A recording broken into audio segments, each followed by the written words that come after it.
নমস্কাৰ জেচিচিৰ সংবাদ পৰিক্ৰমালৈ আপোনাক স্বাগতম ষ্টুডিঅত মই জয়শ্ৰী মেধি প্ৰথমে চাওক আজিৰ সংবাদ শিৰোনাম জাগিৰোডত মানৱ কল্যাণ নিধি নামৰ বিত্তীয় প্ৰতিষ্ঠানৰ প্ৰবঞ্চনা ঋণ প্ৰদানৰ নামত গ্ৰাহকৰ পৰা কেইবা লক্ষাধিক টকা আত্মসাতৰ অভিযোগ ধৰমতলৰ শ্ৰী শ্ৰী বিষ্ণু মন্দিৰৰ বিষ্ণু মহোৎসৱৰ সামৰণি মহোৎসৱ উপলক্ষে সহস্ৰাধিক ভক্তৰ অংশগ্ৰহণেৰে উখল মাখল পৰিৱেশ জাগিৰোডত দেওবাৰে ৰেলৰ খুন্দাত থিতাতে নিহত এজন যুৱক নিহত যুৱকজন জাগিৰোডৰ কিশোৰ ক্লাবৰ ৰবীন্দ্ৰ দেৱনাথ জাগিৰোডৰ বিভিন্ন প্ৰান্তত মাটি কঢ়িওৱা ট্ৰাক্টৰৰ দৌৰাত্ম্য জিয়াটো ভুগিছে সৰ্বসাধাৰণ ৰাইজে প্ৰশাসনক ব্যৱস্থা গ্ৰহণৰ দাবী এতিয়া চাওক বাতৰি বিস্তৃত ৰূপত শনিবাৰৰ পৰা জাগিৰোডৰ ধৰণটোলস্থিত বিষ্ণু মন্দিৰত তিনিদিনীয়াকৈ অনুষ্ঠিত বিষ্ণু মহোৎসৱৰ সোমবাৰে সামৰণি পৰে বিভিন্ন ধৰ্মীয় কাৰ্যসূচীৰে অনুষ্ঠিত হোৱা এই মহোৎসৱত ৰাজ্যৰ ভিন্ন প্ৰান্তৰ ভক্তৰ অংশগ্ৰহণেৰে এক উদুলমুদুলি পৰিৱেশৰ সৃষ্টি হয় অনুষ্ঠানৰ জলাৰোহণ উপলক্ষে উলিওৱা ধৰ্মীয় শোভাযাত্ৰাত ৰাইজৰ বিপুল সঁহাৰি পৰিলক্ষিত হয় ২৯তম শ্ৰী শ্ৰী বিষ্ণু মহোৎসৱৰ যে তিনিদিনীয়া কাৰ্যসূচীৰে আমি উৎসৱটো উদযাপন কৰিবলৈ ওলাইছিলোঁ প্ৰথম দিনৰ প্ৰথম কাৰ্যসূচী জল উত্তোলন অকণমানি ছোৱালীৰ দ্বাৰা প্ৰায় ১০০ৰো অধিক কণ কণ ছোৱালীৰ দ্বাৰা কপিলী নদীৰ পৰা জল উত্তোলন কৰা হ'ল আৰু তাৰপিছতে আমাৰ বন্তি প্ৰজ্বলনটো কাৰ্যসূচী হৈ গৈছে আৰু বন্তি প্ৰজ্বলনৰ পিছতে আমাৰ সন্মানীয় মন্দিৰ পৰিচালনা সমিতিৰ সভাপতিৰ দ্বাৰা ধৰ্মধ্বজা উত্তোলন কৰা হ'ল আৰু ধৰ্মধ্বজা উত্তোলন কৰাৰ পিছতে আমাৰ স্মৃতি তৰ্পণৰ অনুষ্ঠানটোত ৰাইজে মোকে দায়িত্ব দিছিল সেই অনুষ্ঠানটো ইতিমধ্যে শেষ জাগিৰোডত মানৱ কল্যাণ নিধি নামৰ এক ভুৱা বিত্তীয় প্ৰতিষ্ঠানৰ প্ৰবঞ্চনা জাগিৰোডৰ পালিগুৰিত শাখা কাৰ্যালয় স্থাপনেৰে একাংশ লোকৰ পৰা ঋণ প্ৰদানৰ নামত কেইবা লক্ষ টকা আত্মসাত কৰাৰ অভিযোগ বিত্তীয় প্ৰতিষ্ঠানটোৰ বিৰুদ্ধে এতিয়া ভুক্তভোগীয়ে কাষ চাপিছে আৰক্ষীৰ জাগিৰোডত বিত্তীয় প্ৰতিষ্ঠানৰ প্ৰবঞ্চনা মানৱ কল্যাণ নিধি নামৰ বিত্তীয় প্ৰতিষ্ঠানটোৰ বিৰুদ্ধে গুৰুতৰ অভিযোগ ঋণ দিয়াৰ নামত সাধাৰণ ৰাইজৰ পৰা ধন আত্মসাত কৰি পলায়ন প্ৰবঞ্চক বিত্তীয় প্ৰতিষ্ঠানটোৰ দিনৰ মূৰতে লোনটো হৈ যাব এতিয়া 6 মাহ হলে লোনটো দিয়াই নাই এতিয়া দিম 22 তাৰিখত 3 তাৰিখত 2 তাৰিখত এনেকে কৈ আছে আমাৰ পালুগুৰি বাঞ্চত মানে হেৰি ভিডিঅ' পাৰ্টি সেক্ৰেটাৰী মাতিছিলো তেতিয়া তাত এগ্ৰিমেন্ট হোৱাৰ পিছতে কৈছে 3 দিনৰ মূৰত দিম হেনেকা কৈছিলে কোৱাৰ পিছতে ধৰক দিয়া নাই পৰখ দিনাখন মই ফোন মাৰিছো যে 3 দিনৰ মূৰত আপোনালোক লোনটো পাই যাব 3 দিনৰ মূৰত লোনটো দিয়া নাই আমি 1 লাখ কোনোবা 5 লাখ কোনোবা 10 লাখ এনেকে যে এপ্লাই কৰিছে আজিলৈকে পইচাই দিয়া নাই দিছো মই 23000 টকা দিছো 1 লাখৰ কাৰণে এপ্লাই কৰিছো এতিয়ালৈকে দিয়াই নাই আমাৰ গাঁৱৰ ল'ৰা দেখিহে মই এটো লোনটো এপ্লাই কৰিছিলো বেলেগৰ হলটো নকৰো মই এটো এতিয়া কৰাৰ পিছত ইহানটো যে লোনটো নিদিয়ে এতিয়া মানুহ কি পইচাটো এনে দিছে নেকি প্ৰায় 10 মাহ পূৰ্বে জাগিৰোডৰ পালিগুৰিত নিজৰ কাৰ্যালয় স্থাপন কৰি স্থানীয় প্ৰায় ৩০ শতাধিক লোকক ঋণ আবণ্টন দিয়াৰ নামত লক্ষ লক্ষ টকা সংগ্ৰহ কৰি সম্প্ৰতি পলাতক হৈ থকাৰ অভিযোগ বেংক বিষয়া কৰ্মচাৰীৰ বিৰুদ্ধে উল্লেখ্য যে নগাঁৱত অভিযুক্ত ৰাজিকুল ইছলাম মুছাৰফ আলী আৰু এগৰাকী মহিলা আটক হোৱাৰ পাছতে পোহৰলৈ আহে বিত্তীয় প্ৰতিষ্ঠানটোৰে প্ৰবঞ্চনাৰ ঘটনা মানৱ কল্যাণ নিধি লিমিটেডৰ হেড অফিচ হৈছে কলকাতাত আৰু ৰিজনেল অফিচ হৈছে গুৱাহাটী হাতীগাঁও আৰু সিহঁতৰ আকৌ এটা মেইন অফিচ হৈছে নগাঁও আৰু নগাঁৱৰ আণ্ডাৰত আমাৰ জাগিৰোডৰ পালিগুৰিত এটা শাখা খুলিছিলে খোলাৰ পাছত পাব্লিকৰ পৰা 1 লাখ টকা লোনৰ বাবদ 21,000 টকাকৈ তেওঁলোকে এফ ডি লৈছিলে তেনেকৈ কিছুমান মানুহৰ পৰা আপোনাৰ 1 লাখ কিছুমান মানুহৰ পৰা 70,000 এনেকৈ টকা লোৱাৰ পাছত তেওঁলোকে কৈছিলে যে 45 দিনৰ ভিতৰত লোনটো দি দিব আজি আপোনাৰ 45 দিনৰ জাগাত আজি কাৰোবাৰ 7 মাহ কাৰোবাৰ 8 মাহ কাৰোবাৰ 9 মাহ এনেকুৱা তাৰ পাছত লোনবিলাক নিদিয়ে গতিকে আপোনাৰ নগাঁৱৰ যিজন মমতা হাজৰিকা নামৰ যিজনী ছোৱালী আছে আৰু আমাৰ পালিগুৰি বাঞ্চৰ ৰাজিকুল ইছলাম লগতে মায়ঙৰ আৰু এজন ল'ৰা এৰেষ্ট হৈছে যোৱাকালি নগাঁও সদৰত 3জনক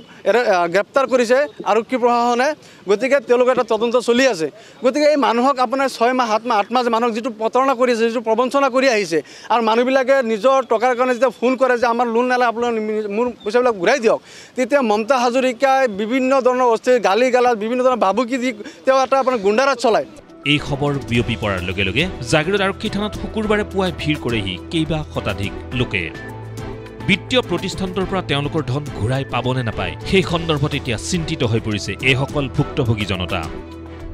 উল্লেখ্য যে প্ৰতিগৰাকী গ্ৰাহকৰ পৰা 20,000 পৰা 30,000 টকা পৰ্যন্ত ধন জমা লৈ লক্ষ লক্ষ টকাৰ ঋণ দিয়াৰ সপোন দেখুৱাই কোনো ঋণ প্ৰদান নকৰাকৈ সমগ্ৰ ধন আত্মসাৎ কৰি পলায়ন বিত্তীয় প্ৰতিষ্ঠানটোৰ। ৰাজিকলাৰ মমতা হাজৰিকাই লোন দিম বুলি কৈ কেনে মানে পইচা লৈছিলে সিহঁতে কাৰোবাৰ পৰা 22,000 কাৰোবাৰ পৰা 42,000 তেনেকৈ লৈছিলে পইচাবিলাক লৈ কেনে মানে লোনটো 45 দিনৰ সময় দিছিলে 45 দিনৰ জেগাত আজি 6 মাহ হৈছে ৰাজিকুলক ফোন মাৰোঁ ৰাজিকুলে ৰিচিভ নকৰে তাৰপিছত মমতা হাজৰিকাক ফোন মাৰোঁ ফোন মাৰিলে সিয়ে আকৌ ডাঙৰ ডাঙৰ কথা কয় বেয়া ব্যৱহাৰ কৰে তাৰমানে তাই এতিয়া সন্দেহ কৰিছোঁ ৰাজিকুলহঁতে এই টকাটো লৈ 17 লাখ টকা দি মাটি কিনিছে তেওঁলোকে গোটেইটো মানুহবিলাকৰ পইচা লৈ মাটি কিনিছে সিহঁতে সেইখিনি কাৰণে আমাক এতিয়া তাৰমানে সিহঁতেতো দুটা এৰেষ্ট হৈছে সিহঁতক মানে শাস্তি দিব লাগে আৰু আমি যিখিনি পইচা আমাৰ মানুহখিনিৰ পৰা লৈছিলে সেইখিনি পইচা আমাক ৰিটাৰ্ণ দিব লাগে তাৰমানে।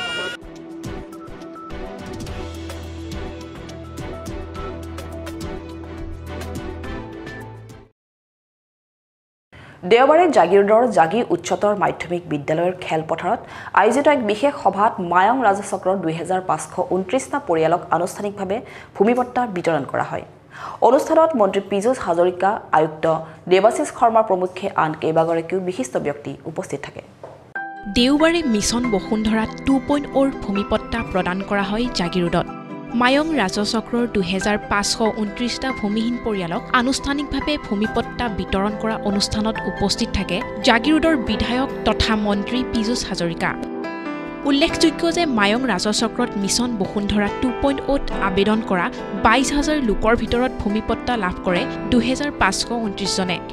এই ক্ষেত্ৰত 500 বছৰ পুৰণি তিৱা গুভা দেউৰজাৰ অধীনৰ দেওশাল শিৱ মন্দিৰৰ নামত 16 বিঘা মাটিৰ পট্টা লাভ কৰাটো অন্যতম। গুভা দেউৰজাৰ চাৰিবাৰ দেওশাল শিৱথান গুভা ৰজাই প্ৰতিষ্ঠা কৰিছিলে 14শ শতিকাত আজি 500 বছৰ আগত। গতিকে 500 বছৰৰ আগত প্ৰতিষ্ঠা হোৱা আৰু গুভা ৰাজ্যখন ব্ৰিটিছৰ হাতলৈ গুচি গৈছিলে 1835 খ্ৰীষ্টাব্দত। গতিকে আজি আমাৰ মন্ত্ৰী মহোদয় কোৱাৰ দৰে গুভা ৰজাই আজি ব্ৰিটিছে লৈ যোৱা যি স্বাধীনতা আৰু পুনৰ আমি এই বিজেপি চৰকাৰক আমি ঘূৰাই পালোঁ। এই কাৰণে যে স্থায়ী পট্টা হ'ল আজি থানখন মানে মেৰামতি কৰিবৰ কাৰণে থানখন নতুনকৈ সজাই পৰি তুলিবৰ কাৰণে আমি স্থায়ী মাটি আদি ভূমি আজি পট্টা পালোঁ 16 বিঘা পাইছোঁ। গতিকে আমি যিহেতু গুভা ৰজাৰ এই হেৰাই যোৱা লুপ্ত হ'ব ধৰা যি মানে কি ধৰ্মীয় অনুষ্ঠান সেইটো পুনৰ জীৱিত কৰিবৰ কাৰণে অসমৰ সন্মানীয় মুখ্যমন্ত্ৰী ডক্টৰ হিমন্ত বিশ্ব শৰ্মা আৰু লগতে আমাৰ স্থানীয় বিধায়ক ও মন্ত্ৰী সন্মানীয় পীযুষ হাজৰিকা দেৱে আমাক আজি মাটি পট্টা দিলে ফৰেষ্ট ৰাইট এক্ট 2006ৰ ভিত্তিত। গতিকে তেখেতসকলক আমি অতি ধন্যবাদ জ্ঞাপন কৰিছোঁ। মন্ত্ৰীৰ হাতৰ পৰা ভূমিপট্টা লাভ কৰি ককা আইতাৰ মুখতো হাঁহি বিৰিঙে। আমলিঘাট পাইছোঁ 3 কথা ভাল লাগিছে ঘৰ বনাম। জাগি উচ্চতৰ মাধ্যমিক বিদ্যালয় খেলপথাৰত ভূমিপট্টা বিতৰণ অনুষ্ঠানত উপস্থিত থাকি মৰিগাঁৱৰ জিলা আয়ুক্ত দেৱাশিষ শৰ্মাই এই মিছন বসুন্ধৰা আঁচনিৰ সুযোগ ল'বলৈ সকলোকে আহ্বান জনায়। আজি জাগিৰোডত আমাৰ 2529খন পট্টা প্ৰদান কৰা হ'ল। আমাৰ মাননীয় জলসম্পদৰ মন্ত্ৰী শ্ৰীযুত পীযুষ হাজৰিকা ছাৰো আমাৰ ইয়াত উপস্থিত আছিলে। আজি এই বসুন্ধৰা 02ৰ অন্তৰ্গত যিসকলে পাইছে আজি আমি তেওঁলোকক এষাৰ কথাই ক'ব বিচাৰিছোঁ যাতে সম্পূৰ্ণভাৱে এইটো ডিজিটেলি কৰা হৈছে। তেওঁলোকক আজি পট্টাখিনি ইয়াত আনুষাংগিকভাৱে প্ৰদান কৰা হ'ব, কিন্তু এইখিনি আপডেট হ'বলৈ জমাবন্দীত তেওঁলোকৰ নাম অন্তৰ্ভুক্ত হ'বলৈ 2-এদিন সময় লাগিব। সেইখিনি ধৈৰ্য যাতে তেওঁলোকে ধৰে। আৰু যিসকলৰ নাম যিসকলে আজি প্ৰায় 22,000 লোকে তেওঁলোকে প্ৰতিবেদন দাখিল কৰিছিলে, কিন্তু গোটেই 22,000ক আমি নাম অন্তৰ্ভুক্ত কৰিব পৰা নাই। 02 প্ৰক্ৰিয়া শেষ হৈছে আৰু তাৰ সমান্তৰালভাৱে 03 আৰম্ভ হৈছে। এই 03 বসুন্ধৰা প্ৰক্ৰিয়াৰ জৰিয়তে আজি সকলোখিনি যোগ্য যোনখিনি খিলঞ্জীয়া লোক তেওঁলোকৰ নাম অন্তৰ্ভুক্ত কৰিবলৈ চৰকাৰৰ তৰফৰ পৰা চেষ্টা কৰা হৈছে।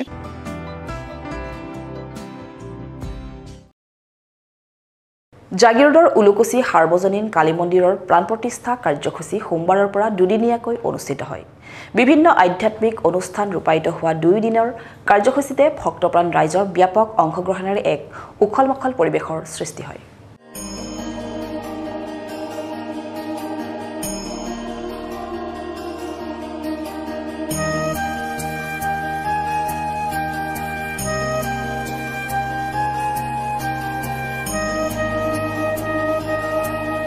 জাগিৰোডৰ উলুকুচি সাৰ্বজনীন কালী মন্দিৰৰ শুভ উদ্বোধন আৰু মা কালীৰ প্ৰাণ প্ৰতিষ্ঠা কাৰ্যসূচী সোমবাৰৰ পৰা দুদিনীয়াকৈ অনুষ্ঠিত কৰা হয়।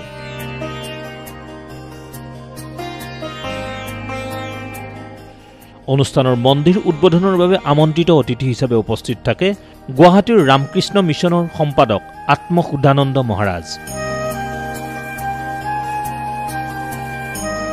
অনুষ্ঠানৰ সৈতে সংগতি ৰাখি বিভিন্ন আধ্যাত্মিক কাৰ্যসূচী ৰূপায়িত হোৱাৰ লগতে জলাৰোহণৰ বাবে উলিওৱা হয় এক বিশাল ধৰ্মীয় শোভাযাত্ৰা।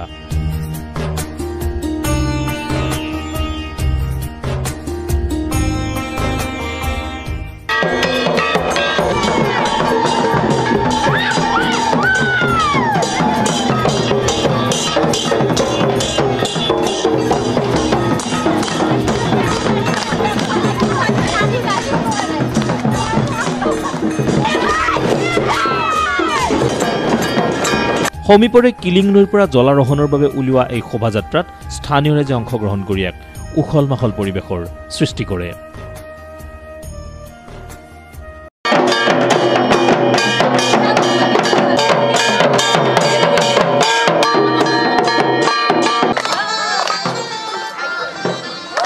ওঠৰ বছৰ ধৰি আমি আমাৰ এই অঞ্চলৰ নেলি তথা পোমাকুচি বাৰলাগক সকলো অঞ্চলৰ মানুহে আমাক এই মা মন্দিৰত সকলো ফালৰ পৰা আমাক সহায় সহযোগ কৰি আমাক ইমানখিনিলৈ আগুৱাই যাবলৈ আমাক শক্তি সমৰ্থন দিছে।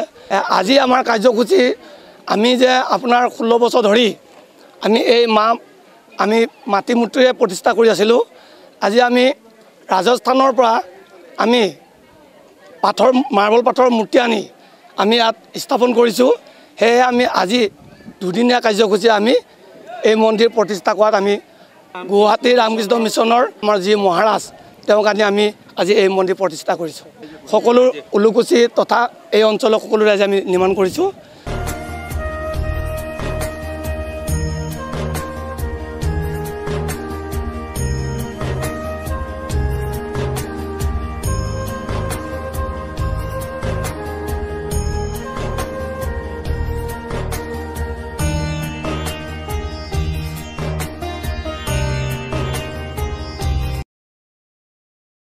জাগিৰোডৰ বিভিন্ন স্থানত একাংশ মাটি কঢ়িওৱা ট্ৰেক্টৰৰ দৌৰাত্ম্যত অতিষ্ঠ জনসাধাৰণ। প্ৰশাসনৰ নীতি নিয়মক জলাঞ্জলি দি এইসমূহ ট্ৰেক্টৰে গাঁৱে ভূঞে সন্ত্ৰাস চলাই মানুহৰ জীৱনলৈ আনিছে ভাবুকি। স্থানীয় ৰাইজৰ অভিযোগৰ পিছতো বিভাগীয় কৰ্তৃপক্ষই লোৱা নাই ইয়াৰ বিৰুদ্ধে কোনো বিশেষ ব্যৱস্থা। জাগিৰোডৰ বিভিন্ন প্ৰান্তত মাটি কঢ়িওৱা ট্ৰেক্টৰৰ দৌৰাত্ম্য জিয়াটো ভুগিছে সৰ্বসাধাৰণ ৰাইজে।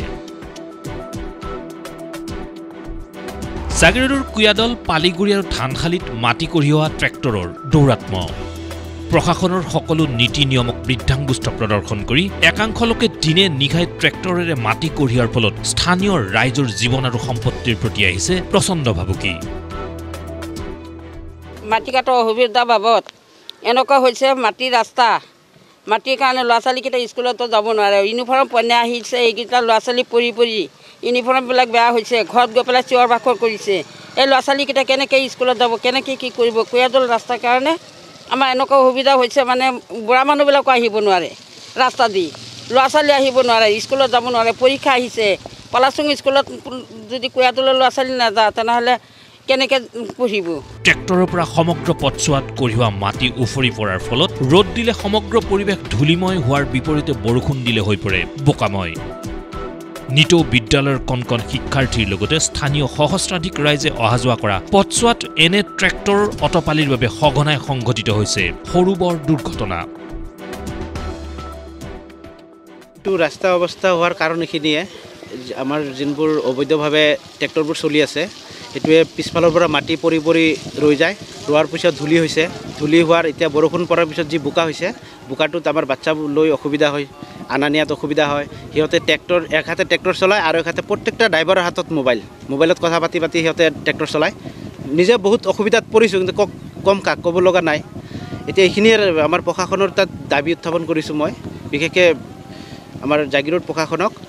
এই যি অবৈধভাৱে ট্ৰেক্টৰবোৰ চলি আছে, ট্ৰেক্টৰ চলাত আমাৰ অসুবিধা নাই, কিন্তু সিহঁতে বৈধভাৱে চলাক আৰু সিহঁতে নিয়ম নীতি মানি চলাক আৰু ৰাস্তাটো মেইনটেইন কৰি চলাক। সিহঁতে ধূলিতটো ক'ব লগা নাই, সেইখিনি আমাৰ 4বাৰ অহা যোৱা কৰিব লাগে ৰাস্তাত আৰু এতিয়াতো বোকা হৈছে দেখাই পাইছে কেমেৰাটো মিছা নকয় কেতিয়াও কিন্তু এইখিনি অনুৰোধ প্ৰশাসনৰ তাত যাতে এইখিনি আমি ব্যৱস্থাখিনি ধুনীয়াকৈ পাওঁ আৰু স্থানীয় ৰাইজে প্ৰশাসনক বাৰম্বাৰ অভিযোগ দিয়াৰ পাছতো এই পৰ্যন্ত কোনো ব্যৱস্থা গ্ৰহণ নকৰাত ক্ষোভিত অঞ্চলবাসী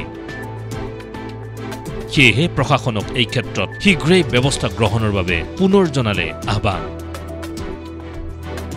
আজি আপোনাৰ 2-3-4 মাহ ধৰি শুকান দিনত যিটো আপোনাৰ ট্ৰেক্টৰৰ দুৰাত্মক আপোনাৰ দুলিত হয় দুলিৰ কাৰণে মানুহ অহা যোৱাত যি আপোনাৰ অসুবিধা হয় গতিকে আজি এজাক সৰু বৰষুণ দিয়াৰ পাছত স্কুলীয়া ছাত্ৰ ছাত্ৰীৰ পৰা আদি কৰি যিহেতু বৰ্তমান আপোনাৰ হাইস্কুল শিক্ষান্ত পৰীক্ষা চলি আছে তাৰ মাজতে আপোনাৰ এই অলপ বৰষুণ পৰা ৰাস্তাৰ এনেকুৱা এটা অৱস্থা হৈছে আপোনাৰ বাইক অহা যোৱা কৰিব নোৱাৰে আজি আপোনাৰ ল'ৰা ছোৱালী স্কুলত যাব পৰা নাই গতিকে 2-এজন মানুহৰ মুনাফাৰ কাৰণে আজি এনেকৈ অবৈধভাৱে ট্ৰেক্টৰ চলাই যিবিলাক ট্ৰেক্টৰ চালক আছে সৰু সৰু ল'ৰাই আপোনাৰ ট্ৰেক্টৰ চলাই সিহঁতৰ বৈধ নথি পত্ৰ আছে কিনা সেইটো আমাৰ সন্দেহ আছে কিন্তু আপোনাৰ জাগিৰোডৰ আৰক্ষীৰ যান বাহন আৰক্ষী বিষয়াৰ ব্যৰ্থতাৰ সুযোগ লৈ এই 2-4জন মানুহে আপোনাৰ এই মুনাফাটো লুটি আছে গতিকে আমি দাবী জনাইছোঁ যেহেতু আমাৰ মৰিগাঁও জিলা আয়ুক্ত দেৱাশীষ শৰ্মা ডাঙৰীয়াই এনেকুৱা ধৰণৰ পদক্ষেপ লৈ আহিছে গতিকে আমাৰ এই ট্ৰেক্টৰবিলাকৰ যে আজি আপোনাৰ কুঁহিয়া দলৰ পৰা চাকুমাকৰ পৰা আদি কৰি যি অঞ্চলত আপোনাৰ এই ট্ৰেক্টৰৰ যি আপোনাৰ দপদপনি আছে এইবিলাক বন্ধ কৰাৰ লগতে ইহঁতৰ এটা বিহিত ব্যৱস্থা গ্ৰহণ কৰিব লাগে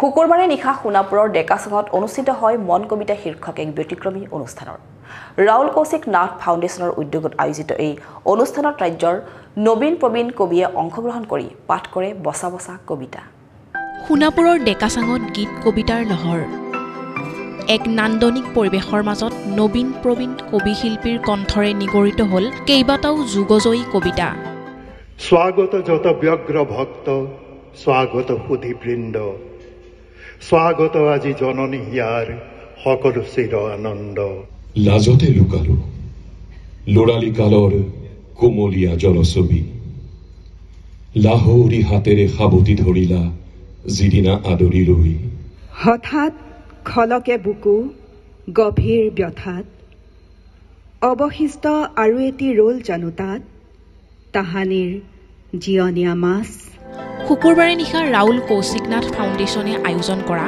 মন কবিতা শীৰ্ষক এই অনুষ্ঠানত বহুজনে পাঠ কৰিলে সুন্দৰ সুন্দৰ কবিতা বিষ্ণু ৰাভা এতিয়া কিমান ৰাতি তুমি সাৰে আছো আমি আনহাতে অসমীয়া গ্ৰামাফোন ৰেকৰ্ডৰ শতবৰ্ষ উদযাপনৰ অংশস্বৰূপে মৰাণৰ উমানন্দ দুৱাৰাৰ দ্বাৰা সংগৃহীত শতাধিক গ্ৰামাফোন ৰেকৰ্ডৰো এক প্ৰদৰ্শনী অনুষ্ঠিত হয়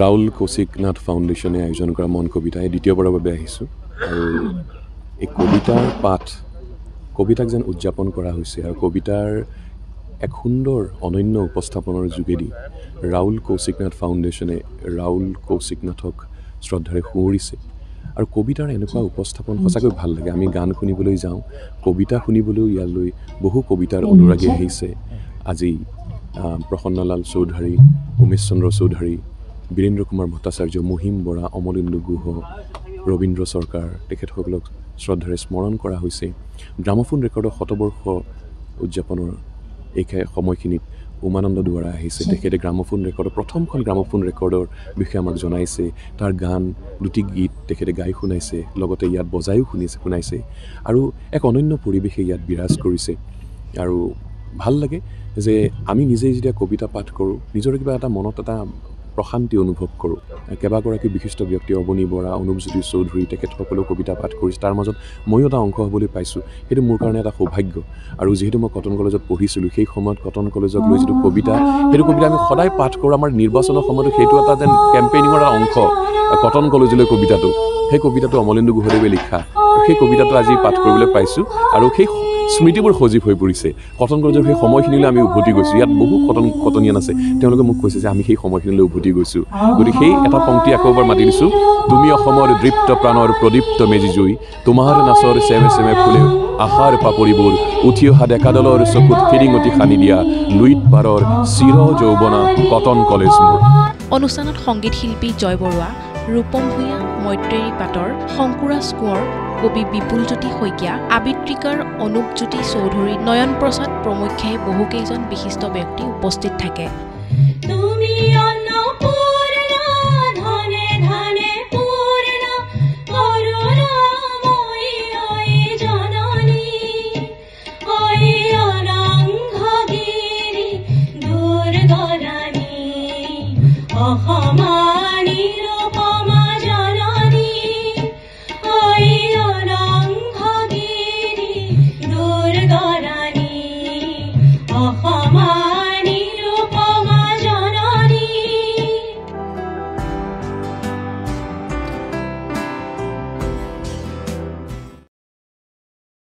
ৰাজ্যত আৰম্ভ হৈছে লোকসভা নিৰ্বাচনৰ কুচকাৱাজ। কোন সমষ্টিত কাক প্ৰাৰ্থিত্ব প্ৰদান কৰিব তাকে লৈ শাসনাধিষ্ঠিত দলটোতো দেখা গৈছে ব্যাপক তৎপৰতা। ইয়াৰ অংশস্বৰূপে মঙলবাৰে জাগিৰোডত সাংসদ কামাখ্যা প্ৰসাদ তাছা উপস্থিত হৈ দলীয় কাৰ্যকৰ্তাৰ সৈতে এক ৰুদ্ধধাৰ বৈঠকত মিলিত হয়। ৰাজ্যত আৰম্ভ লোকসভা নিৰ্বাচনৰ কুচকাৱাজ। শীঘ্ৰেই ঘোষিত হ'ব দলীয় প্ৰাৰ্থীৰ নাম। বিজেপিৰ আহ্বায়ক সহ আহ্বায়কে ইতিমধ্যে আৰম্ভ কৰিছে তৎপৰতা। ইয়াৰ অংশস্বৰূপে জাগিৰোডত মঙলবাৰে উপস্থিত হৈ সাংসদ কামাখ্যা প্ৰসাদ তাছা আৰু প্ৰাক্তন মন্ত্ৰী তথা জ্যেষ্ঠ নেত্ৰী ৰেখাৰাণী দাস বড়ো লোকসভা নিৰ্বাচনৰ প্ৰাৰ্থী তালিকা প্ৰস্তুতৰ বাবে জাগিৰোডৰ পৰিদৰ্শন বঙলাত মিলিত হয় এক ৰুদ্ধধাৰ বৈঠকত দুয়োগৰাকী আহ্বায়ক সহ আহ্বায়ক। জ্যেষ্ঠ কাৰ্যকৰ্তাৰে হোৱা বৈঠকৰ অন্তত সাংসদগৰাকীয়ে বিজেপিয়ে নগাঁৱৰ আসনখন দখল কৰাৰ বিপৰীতে কংগ্ৰেছ আৰু AIUDFৰ লোকসভা সমষ্টিটোত কোনো গণভিত্তি নাই বুলি দাবী কৰে। আনহাতে লোকসভাত বিজেপি দলে 400তকৈ অধিক আসন লাভ কৰিব বুলি মন্তব্য কৰি অসমত কমেও 12খন আসনত বিজয় নিশ্চিত বুলি সাংবাদিকক জানিবলৈ দিয়ে। আমাৰ ৰাজ্যিক ভাৰতীয় জনতা পাৰ্টিৰ নিৰ্দেশক্ৰমে আমি আমাৰ কাৰ্যকৰ্তাসকলৰ মনৰ ভাৱ বুজ ল'বলৈ আহিলোঁ আৰু তেখেতসকলৰ যিটো অপিনিয়ন আছে অপিনিয়নটো আমি লৈ ৰাজ্যিক সমিতিক জমা দিম।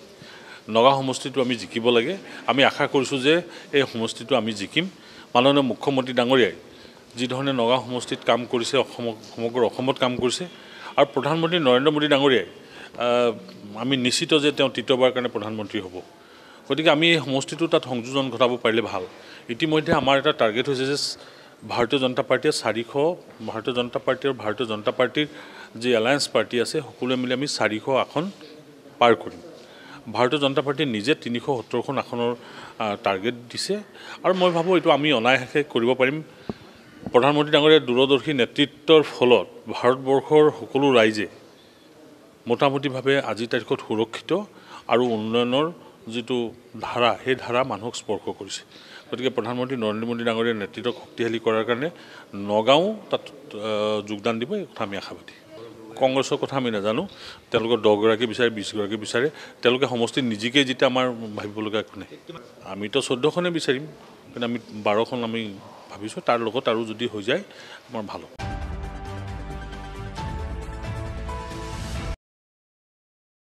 ক্ষেত্ৰীৰ বিজয়পুৰৰ এটি পৰিয়ালৰ দুৰ্বিষহ জীৱনগাথা।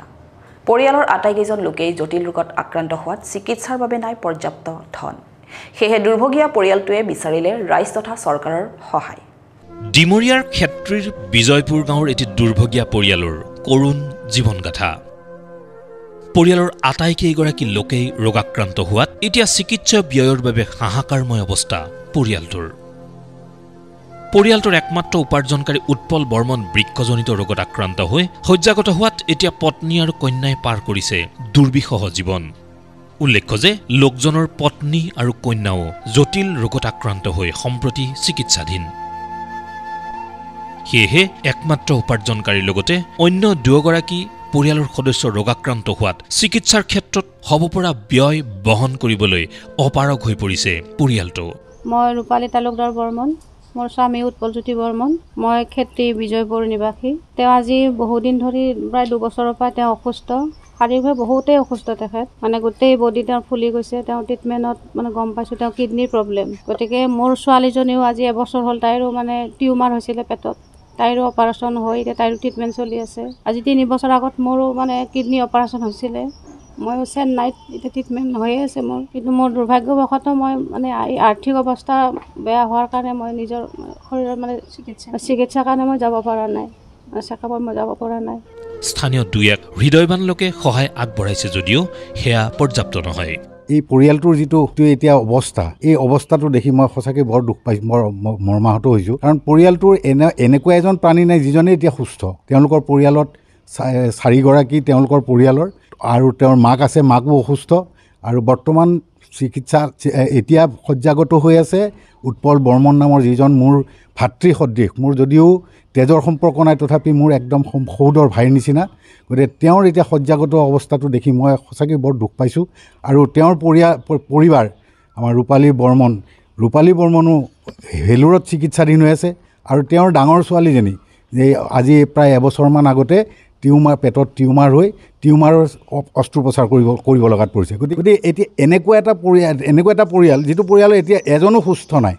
গতিকে সেই পৰিয়ালটোক এতিয়া উৎপল বৰ্মন শয্যাগত হৈ থকাত এই পৰিয়ালটোৰ চিকিৎসা ব্যৱস্থা এতিয়া একেবাৰে দুখ লগা, আৰু তেওঁলোকৰ আৰ্থিক অৱস্থা অতিকৈ শোচনীয়। উৎপল বৰ্মনৰ উন্নত চিকিৎসাৰ কাৰণে চৰকাৰে যাতে তেওঁক কিছু আৰ্থিক সাহায্য দি এই পৰিয়ালটিক লগতে এই গোটেই অঞ্চলৰ ৰাইজৰ যাতে উপকাৰ কৰে তাৰ কাৰণে মই অনুৰোধ জনাইছোঁ। আৰু লগতে মই যিখিনি অন্তত ৰাইজৰ পৰা যিখিনি দান বৰঙণি আহিছে কিছু নোহোৱা নহয়, কিন্তু সেই দান বৰঙণি যথেষ্ট নহয়। গতিকে সকলো ৰাইজে যাতে এই পৰিয়ালটিৰ এই দুৰ্দশাৰ সময়ত সকলোৱে অকণমান আৰ্থিকভাৱে সহায় কৰে, তাৰ বাবে মই সকলো ৰাইজকে মই স্থানীয় লোক হিচাপে মই অনুৰোধ কৰিছোঁ। সেয়েহে পৰিয়ালটোৰ চৰকাৰ তথা ৰাইজক সহায়ৰ বাবে জনালে আহ্বান। যিহেতুকে তেওঁ এতিয়া শয্যাগত পৰি আছে, তেখেতক উন্নত চিকিৎসাৰ কাৰণে মই চৰকাৰক অনুৰোধ জনাইছোঁ, তেখেতৰ যাতে উন্নত ট্ৰিটমেণ্টৰ কাৰণে যাতে তেওঁলোকে অলপ সহায় কৰে, ৰাইজৰ ফালৰ পৰা যাতে মোক অলপ সহায় সহযোগিতা কৰে, এইখিনি মোৰ তেওঁলোকক ক'বলগীয়া। আপুনিও যোগাযোগ কৰিব পাৰে স্ক্ৰীণত প্ৰত্যক্ষ কৰা এই নম্বৰত।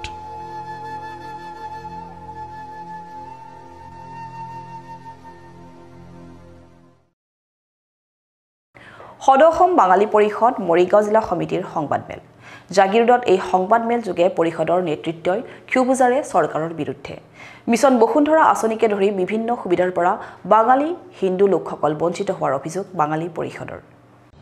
বিজেপি নেতৃত্বাধীন কেন্দ্ৰীয় তথা ৰাজ্য চৰকাৰৰ বিৰুদ্ধে তীব্ৰ ক্ষোভ প্ৰকাশ কৰিছে সদৌ অসম বাঙালী পৰিষদ মৰিগাঁও জিলা সমিতিয়ে। বাঙালী পৰিষদৰ নেতৃত্বই বুধবাৰে জাগিৰোডত এখন সংবাদমেল যোগে চৰকাৰৰ বিৰুদ্ধে ক্ষোভ উজাৰি ইতিমধ্যে সম্পন্ন হোৱা মিছন বসুন্ধৰা আঁচনিৰ সুবিধাৰ পৰা বাঙালী হিন্দু লোকসকল বঞ্চিত হোৱাৰ গুৰুতৰ অভিযোগ উত্থাপন কৰিছে। বহুতো সমস্যা আছে আমাৰ জনগোষ্ঠীৰ মাজত। বিগত কিছু বছৰ ধৰি অসম চৰকাৰে এটি অভিলাষী আঁচনি লৈছিলে, মিছন বসুন্ধৰা আঁচনি। তাত অসমৰ প্ৰত্যেকজন নাগৰিকক আবেদন কৰিবলৈ অসম চৰকাৰে পৰামৰ্শ দিছিলে যে বাঙালী হিন্দুসকলেও আবেদন কৰিছিলে মিছন বসুন্ধৰাত।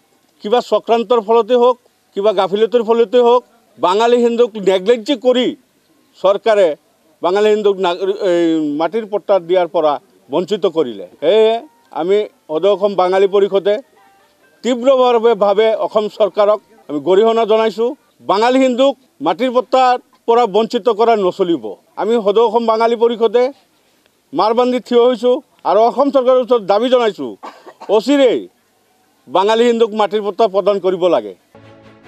পৰিষদে চৰকাৰক দাবী কৰে যে অবিভক্ত ভাৰতবৰ্ষৰ বাঙালী হিন্দুসকলক আন জনগোষ্ঠীৰ লোকসকলৰ দৰে অসম চৰকাৰে ৰূপায়ণ কৰা মিছন বসুন্ধৰা আঁচনিত অন্তৰ্ভুক্ত কৰি ভূমিপট্টা প্ৰদান কৰিব লাগে। পৰিষদৰ নেতৃত্বই লগতে বাঙালী হিন্দু লোকসকলক বিভিন্ন সময়ত সন্দেহজনক ভোটাৰ অৰ্থাৎ ডি ভোটাৰৰ তালিকাত অন্তৰ্ভুক্ত কৰি বিভিন্নজনক হাৰাশাস্তি কৰি আহিছে বুলিও সংবাদমেলত অভিযোগ কৰে। বাঙালী হিন্দুক নানান ধৰণে হাৰাশাস্তি কৰা হৈছে। এইখন চৰকাৰে কৈছিলে হিন্দুসকল ভাৰতৰ ভূমিপুত্ৰ, কিন্তু দেখা গ'ল বাঙালী হিন্দুসকলক বাছি বাছি চিনাক্ত কৰি ডিটেনশ্যন কেম্পত নিক্ষেপ কৰা হৈছিল।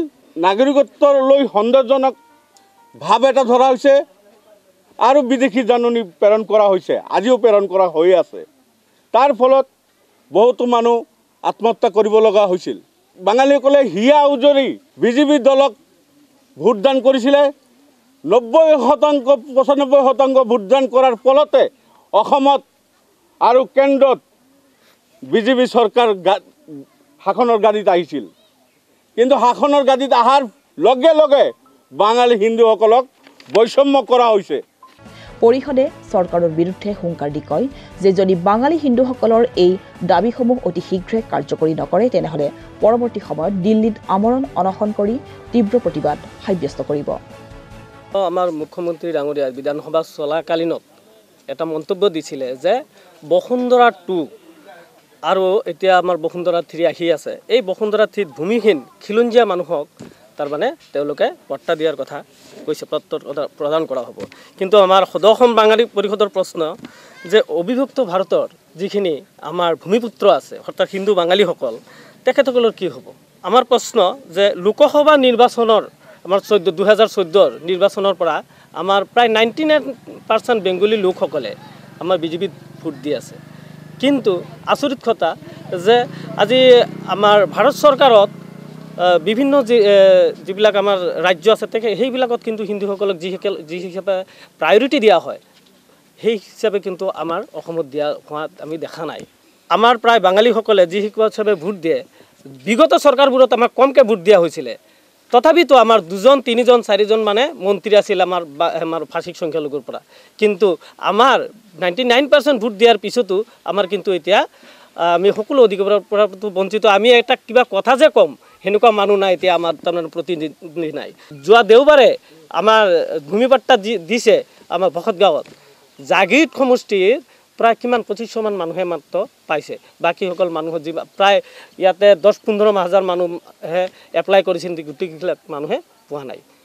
আচৰিত কথা আমাৰ বেংগলী মানুহ নহয়, খালি হিন্দীভাষী আমাৰ বিহাৰী মানুহবিলাকেও পোৱা নাই। তো আমাৰ অসম চৰকাৰৰ ওচৰত দাবী যদি এনেকুৱাই হৈ থাকে সদৌ অসম বাঙালী পৰিষদে আমি দৰকাৰ পৰিলে কেন্দ্ৰীয় চৰকাৰৰ দৃষ্টি আকৰ্ষণ কৰিবলৈ আমি যন্তৰ মন্তৰত আমি আমৰণ অনশন কৰিম এইটো লৈ, যাতে আমাৰ অসমত বেংগলীসকলৰ প্ৰতি কি অৱস্থা হৈ আছে তেখেতসকলে যাতে জানে।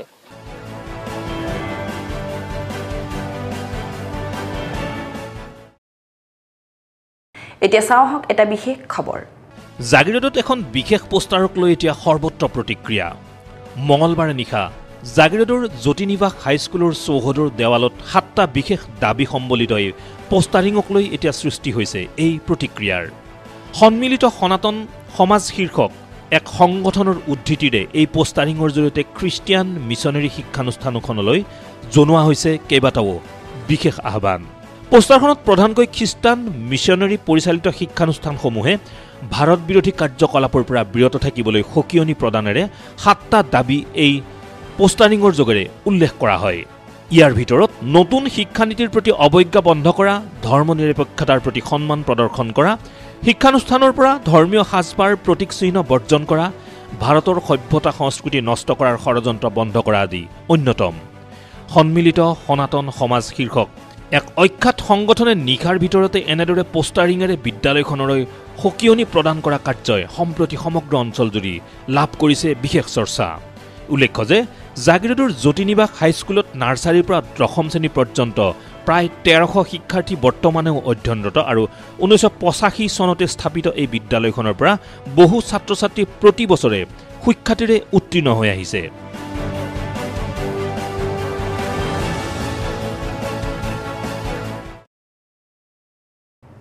এতিয়া চাওঁ আহক সংক্ষিপ্ত ৰূপত কেইটামান বাবাতৰি।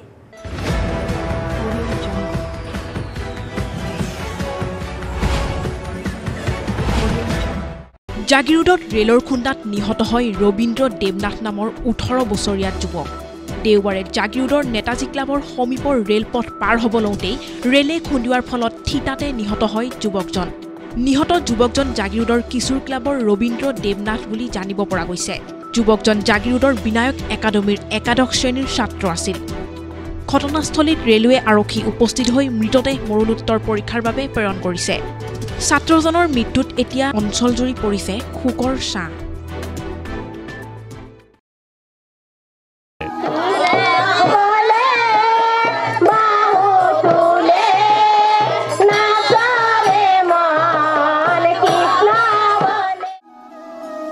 আমাৰ এটি ৰঙাবাৰী আঞ্চলিক মহানাম যজ্ঞ উপলক্ষে 5দিনীয়া কাৰ্যসূচী। আপোনাৰ প্ৰথম দিন আপোনাৰ ভাগৱত ভ্ৰমণ, তৃতীয় দিন আপোনাৰ নাম কীৰ্তন হ'ব আৰু পঞ্চম দিনাখন আপোনাৰ মহোৎসৱ লগত আপোনাৰ প্ৰসাদ বিতৰণ হ'ব। সেই উপলক্ষে আজি আমাৰ প্ৰথম ভাগৱত ভ্ৰমণৰ বিষয়ে আমি ওলাইছোঁ দলে বলে ৰাস্তা ৰাস্তা কীৰ্তন কৰিছোঁ। সকলোৱে আনন্দ উপভোগ কৰিছে আৰু সকলোৱে যোগদান কৰিছে। অনুষ্ঠানটো 2004 চনত আৰম্ভ কৰিছিলোঁ, আজি প্ৰায় 20 বছৰ হৈছে। আজি আমাৰ ভাগৱত ভ্ৰমণ, বিশ্ব শান্তি কামনা কৰি আমি ভাগৱত ভ্ৰমণ কৰিছোঁ। ডোঙাবৰী আঞ্চলিক মহানাম যজ্ঞ উদযাপন। এই কাৰ্যসূচীত দেওবাৰে অন্তিম দিনা বিভিন্ন প্ৰান্তৰ সংকীৰ্তন দলে অংশগ্ৰহণ কৰি ভক্তিমূলক গীত পৰিৱেশনেৰে সমগ্ৰ অঞ্চল ভক্তিৰসেৰে জীপাল কৰি তোলে।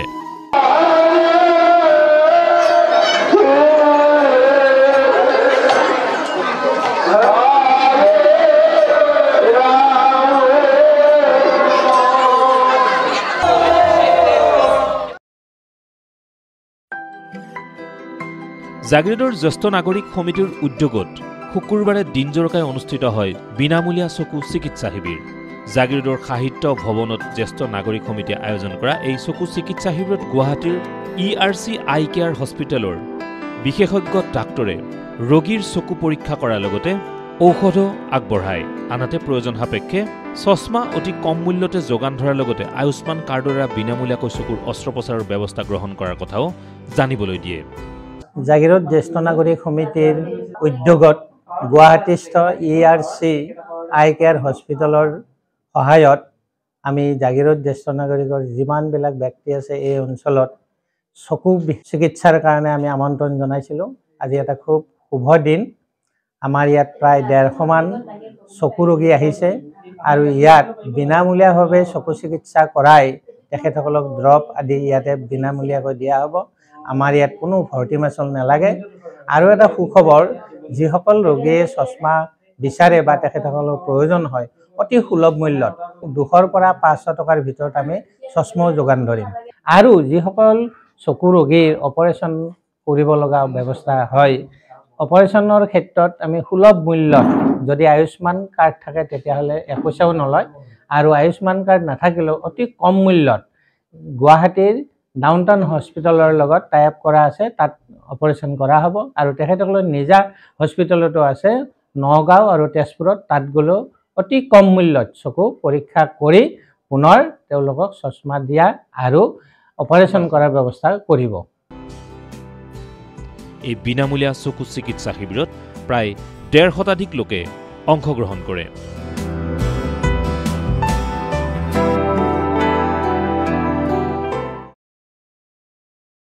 সদ্যঘোষিত অসম লোকসেৱা আয়োগৰ পৰীক্ষাত উত্তীৰ্ণ হৈ জাগিৰোড তথা অসমবাসীলৈ গৌৰৱ কঢ়িয়াই অনা জাগিৰোডৰ নিজৰাপাৰ নিবাসী চন্দ্ৰকান্ত বৰা আৰু সবিতা বৰাৰ সুযোগ্য সন্তান হিমাংশু বৰাক নিজৰাপাৰ মহিলা সমিতিৰ তৰফৰ পৰা আগবঢ়োৱা হয় সম্বৰ্ধনা। সম্বৰ্ধনাত গামোচা, জাপি আৰু এখন সম্বৰ্ধনা পত্ৰ আগবঢ়োৱা হয়। স্বচ্ছ নিকা সুদক্ষ প্ৰশাসনিক বিষয়া হৈ সমাজত প্ৰতিষ্ঠা লাভ কৰাৰ বাবে আশীৰ্বাদ প্ৰদান কৰে মহিলা সমিতিৰ বিষয়ববীয়াসকলে।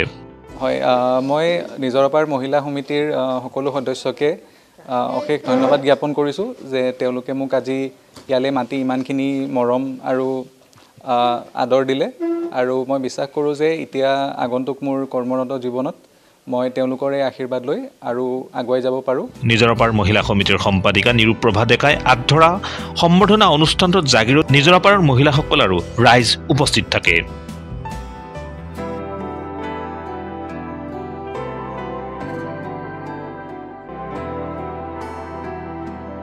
আনহাতে সদ্যঘোষিত অসম লোকসেৱা আয়োগৰ পৰীক্ষাত উত্তীৰ্ণ হৈ জাগিৰোড তথা অসমলৈ গৌৰৱ কঢ়িয়াই অনা জাগিৰোড নিজৰাপাৰৰ হিমাংশু বৰা আৰু পশ্চিম নগাঁৱৰ বিশ্ব দাৰফাঙক সৃষ্টি স্বেচ্ছাসেৱী সংস্থাৰ তৰফৰ পৰা আগবঢ়োৱা হয় সম্বৰ্ধনা।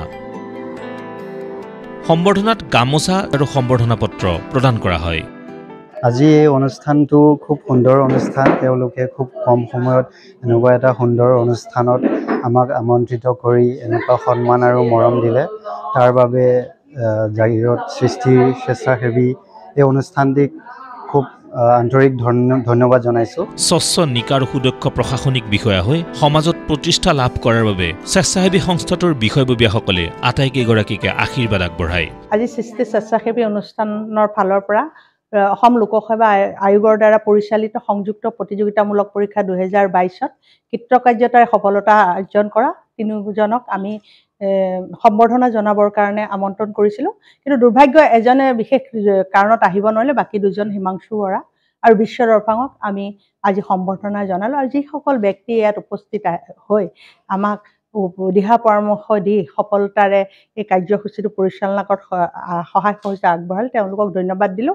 সৃষ্টি স্বেচ্ছাসেৱী সংস্থাৰ সভানেত্ৰী নিৰূপপ্ৰভা ডেকাই আগধৰা সম্বৰ্ধনা অনুষ্ঠানত মায়ং ৰাজচক্ৰৰ চক্ৰ বিষয়া প্ৰিয়ংকা গগৈ, জাগিৰোড শাখা সাহিত্য সভাৰ সম্পাদক স্তুতি প্ৰসাদ বৰা, জাগিৰোড জ্যেষ্ঠ নাগৰিক সমিতিৰ সভাপতি দেৱ ভূঞা, সমাজসেৱক মনীন্দ্ৰ ডেকা, অৱসৰী শিক্ষক নাৰায়ণ পালৰ লগতে জাগিৰোড তথা নিজৰাপাৰৰ মহিলা আৰু স্থানীয় ৰাইজ উপস্থিত থাকে।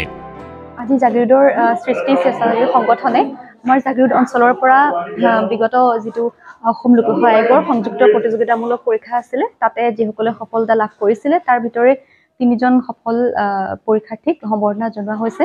অনুষ্ঠানটো খুব সুন্দৰকৈ গীতে মাতে একদম জীপাল হৈ উঠিছে আৰু সকলোৰে যথেষ্ট সাৰুৱা বক্তব্য প্ৰদান কৰিছে। আৰু বিশেষকৈ মহিলাসকলে আমাৰ এই অঞ্চলৰ যুৱক যুৱতীসকলে যাতে ভৱিষ্যতে আৰু ভাল কাম কৰি ভাল প্ৰদৰ্শন কৰি পঢ়াতেই হওক বা অন্যান্য ক্ষেত্ৰতেই হওক তেওঁলোকে ইমান ধুনীয়াকৈ এটা অনুপ্ৰেৰণা যোগাইছে, তেওঁলোকক উৎসাহ যোগাইছে, তাৰ কাৰণে খুব ভাল লাগিছে।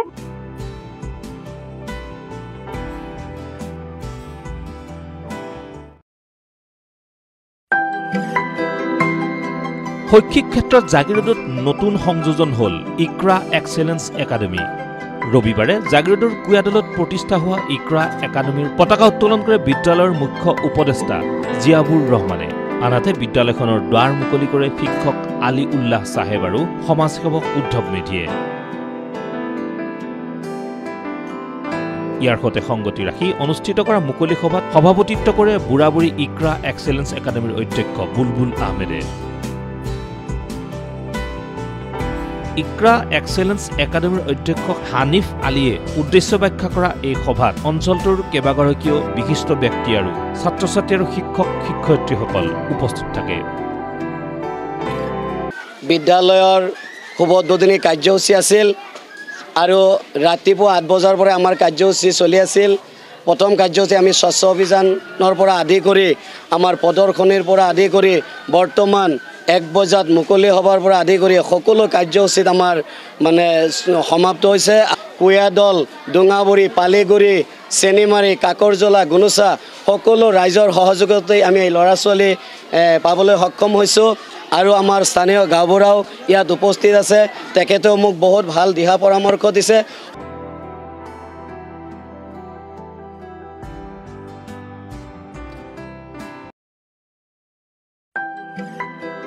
পূৰ্বোত্তৰ প্ৰাদেশীয় মাৰোৱাৰী সন্মিলনৰ এখনি সভা দেওবাৰে জাগিৰোডত অনুষ্ঠিত হয়। জাগিৰোডৰ জৈন মন্দিৰৰ প্ৰেক্ষাগৃহত অনুষ্ঠিত হোৱা এই সভাত জাগিৰোড শাখা সমিতিখনো গঠন কৰা হয়। জাগিৰোড অঞ্চলত বসবাস কৰা মাৰোৱাৰী সমাজৰ পৰা সৰ্বসন্মতিক্ৰমে প্ৰমোদ গুলচাক অধ্যক্ষ আৰু আনন্দ জৈনক উপাধ্যক্ষ হিচাপে লৈ পূৰ্বোত্তৰ প্ৰাদেশীয় মাৰোৱাৰী সন্মিলনৰ জাগিৰোড শাখা সমিতি গঠন কৰা হয়। আমাৰ কাৰণে বহুতে ডাঙৰ দিন, কাৰণ আজি আমি জাগিৰোডত মাৰৱাৰী সন্মিলনৰ এটা ব্ৰাঞ্চ ইয়াত খুলিব লৈছোঁ। আৰু এই ব্ৰাঞ্চটো অকল অসমতে নহয়, পুৰা বিশ্বতে এই ব্ৰাঞ্চত লিংক আছে। আমি এই ব্ৰাঞ্চ থ্ৰু দি খালি আমাৰ কাম হ'ল আমি সমাজ সেৱা কৰোঁ, য'তে যি দৰকাৰ হয়। আৰু যদি আমাৰ সমাজৰ মানুহে চায় বা আমাৰ কমিটিৰ মানুহে চায় যে সেইটো যি জাতিৰে মানুহ হওক, আমি সেইটো চিন্তা নকৰাকৈ আমি সেই মানুহটোক যদি দৰকাৰ হয়, যি প্ৰয়োজন হয়, আমি তেওঁক সেইটো উপলব্ধ কৰাওঁ বা আগুৱাই দিওঁ। সমিতি গঠনৰ লগতে বিষয়ববীয়াসকলৰ শপত গ্ৰহণ কৰাই পূৰ্বোত্তৰ প্ৰাদেশীয় মাৰোৱাৰী সন্মিলনৰ কেন্দ্ৰীয় সমিতিৰ বিষয়ববীয়াসকলে। পূৰ্বোত্তৰ প্ৰাদেশীয় মাৰোৱাৰী সন্মিলনৰ কেন্দ্ৰীয় সমিতিৰ সভাপতি শিৱ কুমাৰজী লোহিয়া, পূৰ্বোত্তৰ প্ৰাদেশীয় মাৰোৱাৰী সন্মিলনৰ উত্তৰ পূবৰ সভাপতি কৈলাশ কবৰা আদি বিষয়ববীয়াৰ লগতে কামৰূপ মহানগৰ সমিতি, নগাঁও জিলা সমিতিকে আদি কৰি কেইবাখনো জিলা সমিতিৰ বিষয়ববীয়া এই অনুষ্ঠানত উপস্থিত থাকে। মই বিনোদ কুমাৰ লোহিয়া, মহামন্ত্ৰী পূৰ্বোত্তৰ প্ৰদেশীয় মাৰোৱাৰী সন্মিলন। আজি আমালোকৰ জাগিৰোডত নতুন শাখাৰ গঠন হৈছে। সেইখন আমাৰ 63 নম্বৰ ব্ৰাঞ্চ। আমাৰ অৰ্গেনাইজেশ্যনত মোৰ দেন 5000 মেম্বাৰ আছে অল অভাৰ দি আছাম। আৰু অতি সোনকালে আমি আৰু আমাৰ শাখাটো আগবঢ়াম। আমি বঙাইগাঁৱত খুলিব গৈ আছোঁ, কৰিমগঞ্জত খুলি গৈ আছোঁ। আজি আমাৰ মাজত আমি খুব আনন্দিত যে আমাৰ ৰাষ্ট্ৰীয় অধ্যক্ষ শ্ৰী শিৱ কুমাৰজী লোহিয়া আৰু ৰাষ্ট্ৰীয় মহামন্ত্ৰী শ্ৰী কৈলাশপতি তদী আমাৰ মাজত আছে। তেওঁ উপস্থিত, তেওঁ পূৰ্বোত্তৰৰ দৌৰাৰ কাৰণে ইয়াত আহিছে। ইয়াত কমিটি আমাৰ আজি অধ্যক্ষ গ্ৰহণ কৰিলে শ্ৰী প্ৰমোদজী গোলছা, সচিব হ'ল আমাৰ শ্ৰী আনন্দ জৈন। আমি বহুত দিন ধৰি এইটো প্ৰয়াস কৰি আছিলোঁ। আমি আজি সপোন এটা পূৰা হ'ল আৰু এই যি নেতৃত্বত গোলছা সাহেবৰ নেতৃত্বত আমাৰ শাখাৰ খুব ভাল কাম কৰিব, আমাৰ অতি বিশ্বাস আৰু আমাৰ প্ৰান্তৰ ফালৰ পৰা ফুল কোঅপাৰেশ্যন থাকিব। ৰাষ্ট্ৰৰ গাইডেন্স, ৰাষ্ট্ৰৰ কোঅপাৰেশ্যনটো আমাৰ সদায় থাকে।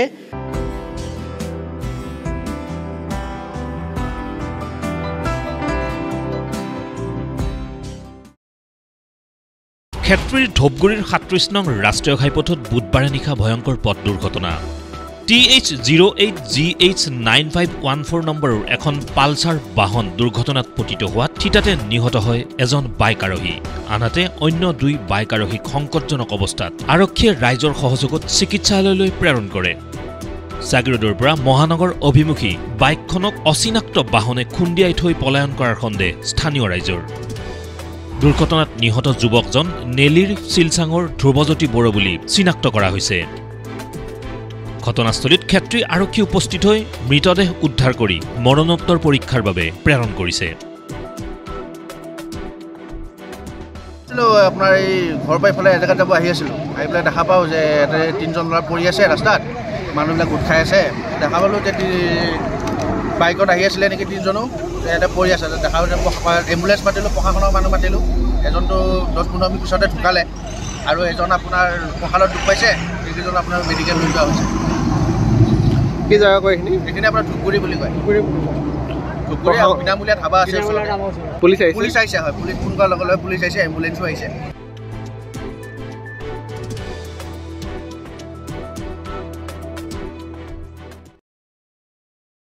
শংকৰদেৱ বিদ্যা নিকেতন ভকতগাঁৱৰ নতুন খণ্ডত শুকুৰবাৰে ৰাষ্ট্ৰীয় বিত্তীয় শিক্ষা কেন্দ্ৰৰ উদ্যোগত অৰ্থনৈতিক সজাগতা আৰু শক্তিশালী ভাৰত নিৰ্মাণ সন্দৰ্ভত এক সজাগতা কাৰ্যসূচী সম্পন্ন হৈ যায়। এই সজাগতা কাৰ্যসূচীত সেইদিনা সমল ব্যক্তি হিচাপে অংশগ্ৰহণ কৰে সদ্যঘোষিত লোকসেৱা আয়োগৰ পৰীক্ষাত সুখ্যাতিৰে উত্তীৰ্ণ হোৱা মৰিগাঁও জিলাৰ কংকন শইকীয়াই। চৰকাৰী খণ্ডৰ বিভিন্ন বিত্তীয় প্ৰতিষ্ঠানসমূহৰ জৰিয়তে গ্ৰাহকসকল কিদৰে লাভৱান হ'ব পাৰি বা কোনবোৰ আঁচনিৰ জৰিয়তে অৰ্থনৈতিক ক্ষেত্ৰত অধিক লাভ হয় সেই সন্দৰ্ভতো সমল ব্যক্তি কংকন শইকীয়াই তথ্যভিত্তিক বক্তব্য আগবঢ়ায়।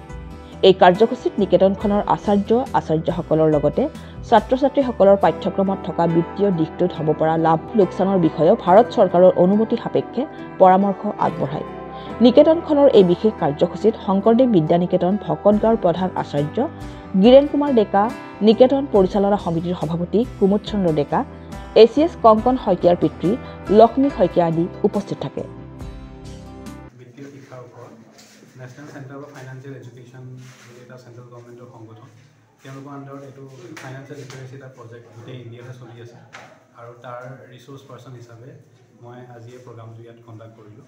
প্ৰগ্ৰামটোৰ বেছিক উদ্দেশ্যটো আছিলে স্কুল টিচাৰখিনিক ফাইনেন্সিয়েল এডুকেশ্যন আৰু ফাইনেন্সিয়েল এৱেৰনেছৰ দিশত অলপমান আগুৱাই লৈ যোৱা, যাতে টিচাৰখিনিয়ে তেওঁলোকৰ ষ্টুডেণ্টক এইখিনি বিষয়ত যাতে উচিত জ্ঞান দিব পাৰে ভৱিষ্যতে।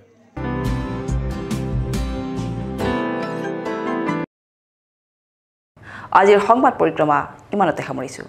জাগিৰোড, মৰিগাঁও আৰু ইয়াৰ কাষৰীয়া বিভিন্ন অঞ্চলৰ বা বাতৰিলৈ আমি আপোনালোকৰ মাজলৈ আহোঁ প্ৰতি সন্ধিয়া আৰু বৃহস্পতিবাৰে পুৱা। গতিকে চাবলৈ নাপাহৰিব আপোনালোকৰ প্ৰিয় অনুষ্ঠান JCCৰ সংবাদ পৰিক্ৰমা। ধন্যবাদ।